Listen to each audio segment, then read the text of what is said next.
आजकल एक नया ट्रेंड चल गया है, इतने बड़े आयोजन में आप देख लीजिए, पॉलिटिकल चाहे नॉन आजकल का पहले से है, वो चेन स्नैचिंग बहुत हो रहा है आजकल।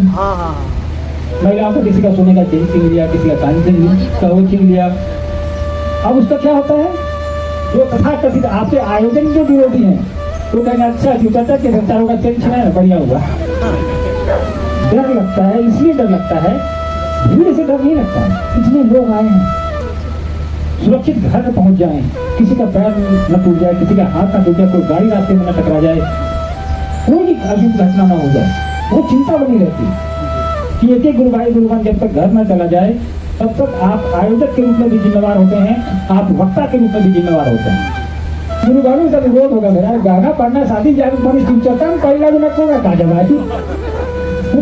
उसके बाद जब महिलाओं का स्वाभाविक आकर्षण होता है सोने के प्रति, होना भी चाहिए, खरीदिए भी खूब, पहनिए भी खूब, लेकिन स्थान जरूरी है, कहाँ पहनना है आपको। महादेव करे कि आपके पास सोने की खदान हो जाए, क्या बुरा है, लेकिन उसका इस्तेमाल हो। एक बार मधुबनी में आप लोगों का पदार्पण होता है, मधुबनी जिला में एप्लीकेशन भी डाला हुआ है। हम भीड़ देख के प्रयोजन समझ गए थे। ये 150 लोग आए हैं कहाँ से, मधुबनी से, और 200 लोग समस्तीपुर से। ये धमका के कार्यक्रम लेने आए हैं, भीड़ दिखा के। देखिए एक चीज समझने का प्रयास करिए आप लोग, कार्यक्रम देने में हम लोग को आपत्ति नहीं होती है, समस्या ये है कि लोगों को अच्छा लगता है। मधुबनी में कार्यक्रम हुआ, पटना में हुआ, दिल्ली में, कहीं भी, जहाँ कहीं भी, रांची में हुआ, अरे शिव चर्चा में गए थे, 5 लाख आदमी आया था। आते हैं आजकल शिव चर्चाओं में 2-4 लाख तो आम बात है। बड़े कार्यक्रम में बिहार में पिछले 10 बड़े कार्यक्रम लगे हैं, किसी में 3 लाख से कम आदमी नहीं थे, सब में ज़्यादा 3 लाख, 4 लाख, 5 लाख ऐसे था, सिल रखने की जगह नहीं थी। ये सुनने और देखने में अच्छा लगता है, लेकिन आयोजक के स्तर पर जाके देखिए, जो उसका आयोजन करता है, जो गुरु भाई बहन उसमें लगे रहते हैं, उनको कितना कष्ट होता है। उनकी 6 महीने की तैयारी 4 घंटे के लिए मात्र होती है। 4 घंटे में लाखों लोग आते हैं, सुनते हैं हमको, बरखा जी को सुनते हैं, चले जाते हैं, क्योंकि वो आयोजक कार्यक्रम के 6 महीना पहले से लेकर कार्यक्रम के 1 महीना बाद तक वो परेशान रहता है। दूसरा, आप लोग को लगता होगा कि भैया बड़ा खुश होंगे, दीदी बड़ा खुश होंगे इतना भीड़ देख के। हम लोग खुश नहीं होते भाई, हम लोग का हार्ट अटैक का खतरा बढ़ जाता है, सही बता रहे हैं। हम लोग तो भीड़ साहब के साथ 10-10 लाख वाले कार्यक्रम में गए हैं। डर लगता है, इसलिए डर लगता है, भीड़ से डर नहीं लगता है, इतने लोग आए हैं, सुरक्षित घर में पहुंच जाएं, किसी का पैर न टूट जाए, किसी का हाथ न टूट जाए, कोई गाड़ी रास्ते में न टकरा जाए, कोई भी अजीब घटना न हो जाए, वो चिंता बनी रहती कि एक एक गुरुभाई जब तक घर न चला जाए तब तक आप आयोजक के रूप में भी जिम्मेवार होते हैं, आप वक्ता के रूप में भी जिम्मेवार होते हैं। तो कार्यक्रम देने से इसलिए डर लगता है बड़े से। और दूसरा, आजकल एक नया ट्रेंड चल गया है, इतने बड़े आयोजन में आप देख लीजिए, पॉलिटिकल चाहे नॉन आजकल का पहले से है, वो चेन स्नैचिंग बहुत हो रहा है आजकल। महिलाओं को किसी का सोने का चेन छीन लिया, किसी का कान का वो छीन लिया। अब उसका क्या होता है, जो तथाकथित आपके आयोजन के विरोधी हैं तो कहेंगे अच्छा चाचा के संचारों का चेन छीना है, बढ़िया हुआ। गुरुभाई का विरोध होगा मेरा गाना पढ़ना शादी जागरूक बनी चलता हूँ पहला जो मैं कहूँगा कहा जब तो उसके बाद जब महिलाओं का स्वाभाविक आकर्षण होता है सोने के प्रति, होना भी चाहिए, खरीदिए भी खूब, पहनिए भी खूब, लेकिन स्थान जरूरी है, कहाँ पहनना है आपको। महादेव करे कि आपके पास सोने की खदान हो जाए, क्या बुरा है, लेकिन उसका इस्तेमाल हो। सोने के चेन की जो बात हुई, नकली पहनना भी कितना खतरनाक है।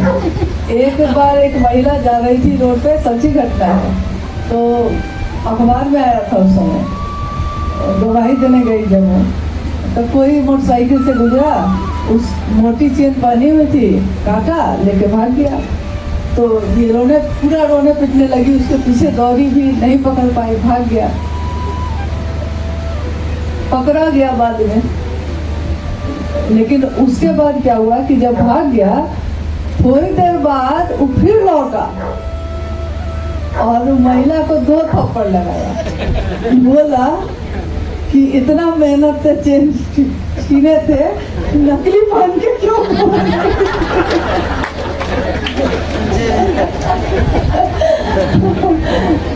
और तो और एक हाँ, तो एक तो ये घटना है। एक हम लोग के पुराने गुरु भाई है, जानते होंगे आप लोग, रामविलास जी है, थाना प्रभारी थे लखीसराय में। रामविलास जी पुराने गुरु भाई है, उनकी पत्नी। तो स्वाभाविक होता है, कभी कभी लगता है कि हाँ भाई कुछ गहना बनना चाहिए। तो एक बार उनको भी शौक चढ़ा, खूब ईमानदार अफसर थे, ईमानदार रहे अपने नौकरी में, तो पैसा उतना ही होता था उनको भी, घर चलाने लगे। पत्नी के जिद पे जैसे तैसे करके चेन बनवाए, तो एक बार कहीं चेन गिर गया। बड़ी उदास रही कुछ दिन तक, बोली मेरे किस्मते में चेन नहीं है। फिर दोबारा कुछ समय बीत गया तो दोबारा जिद करके फिर बनवाई। जब पहनती थी टूट जाए, अंत में थक के रुद्राक्ष की माला पहन ली। रुद्राक्ष की माला कोई छीना भी नहीं, टूटा भी नहीं। तो उनके पति बोले कि तुमको यही सबसे सुंदर हार है पहनने के लिए, इसलिए तुम यही पहनो। हाँ, तो नकली भी पहनने में बड़ी खतरा है कि वापस आके कहने आएगा कि नहीं भैया ठीक कर रहे हैं कि शिव चर्चाओं में जब हम जाते हैं तो हमको सादगी से ही जाना चाहिए। मतलब हर तरीके की बात है ना उसमें, सादगी और अनुशासन दोनों ही देखना चाहिए। अनुशासन भी बहुत बड़ी चीज है। आप गौर कीजिएगा, जैसे आज अभी आप 1997 की चर्चा सुनी ना, कोई बात है? अच्छा, शांति से बैठिए। तो 1997 की पूरी चर्चा हम सुने, 93 की सुने, मतलब देखे वीडियो सब जो है साहब दीदी का। तो उसमें देख रहे हैं कि बहुत सारे वक्ता हैं जो बारी बारी से आराम से अपनी शिव चर्चा किए हैं। साहब बोले हैं, दीदी बोली हैं, आधार समापन भी चल रहा है, लेकिन साहब दीदी भी बैठे हुए हैं। और जितने लोग वहाँ बैठे हुए हैं, जब तक आभार समापन नहीं खत्म हो गया तब तक कोई वहाँ से उठा ही नहीं। जब साहब कहवाए हैं कि अब आप लोग विदा लीजिए, अब लौटिए, तब उठ के लोग गए। तो मतलब क्या है, यहाँ चर्चा जैसे ही खत्म हुई, अचानक ऐसा भगदड़ कर देते हैं कि लगता है जैसे कि उतना देर से जबरदस्ती कोई रोक के रखा था।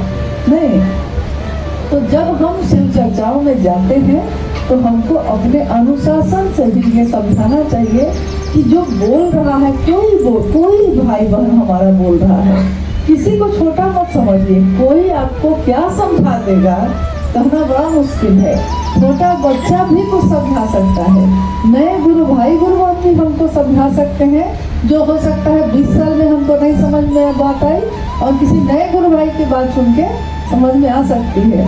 तो अगर कोई शिव चर्चा करता है तो शांति से सुनना चाहिए, सुनने की मानसिकता में होना चाहिए। और मौका जब मिले तो आप भी बोलिए ताकि दूसरे लोग भी सुने। तो ये एक अनुशासन की कमी भी थोड़ी इधर होती जा रही है। मतलब लोग एकदम बेचैनी में और हलचल में जो रहते हैं, लाखों की भीड़ हो जाती है, उससे कोई दिक्कत नहीं है। अगर वो लाखों की भीड़ हालांकि अनुशासन में रहती है, तभी आज तक कुछ भी महादेव की दया से नहीं हुआ। बहुत असीम दया रहती है गुरु की कि जितनी शांति से लोग आते हैं उतनी शांति से धीरे धीरे निकल जाते हैं। फिर भी हम लोग को सावधान रहना चाहिए, क्योंकि सावधानी हटी तो दुर्घटना घटी हो सकता है। तो इसलिए भैया ठीक कह रहे हैं कि हम लोग को इन चीज़ों का ध्यान रखना चाहिए।